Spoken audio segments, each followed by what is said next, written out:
দীর্ঘ ৪.৫ বছর পর দেশের মাটিতে ওয়াজ মাহফিলে ফিরছেন জনপ্রিয় ইসলামী বক্তা ডক্টর মিজানুর রহমান আজহারী। এই মাহফিলে প্রধান মুফাসসির হিসেবে সশরীরে যোগ দেবেন তিনি।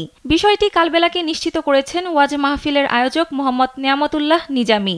মাহফিলটি যৌথভাবে আয়োজন করেছে মরহুম মাওলানা শহীদুল্লাহ স্মৃতি সংসদ ও পেকুয়া সমাজ উন্নয়ন পরিষদ। আগামী ২৭ ডিসেম্বর সকাল ১০টা থেকে রাত ১০টা পর্যন্ত এই মাহফিল অনুষ্ঠিত হবে কক্সবাজারের বৃহত্তর সাবেক গুলদি তাফসির ময়দান, পেকুয়া বারবাকিয়া বাজার ব্রিজের দক্ষিণ পশ্চিমে।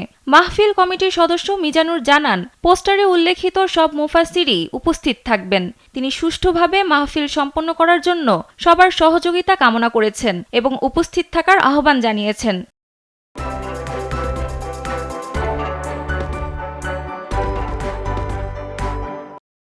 ২৭ ডিসেম্বর রোজ জুমাবার ইনশাআল্লাহ আজহার ভাই রাত ৮টার একটু পরে উনি বক্তব্য রাখবেন ইনশাআল্লাহ। এ বিষয়ে আজহার ভাই নিজে একটু আজকে হয়তো কালকে উনি নিজে স্ট্যাটাস দেবেন ইনশাআল্লাহ।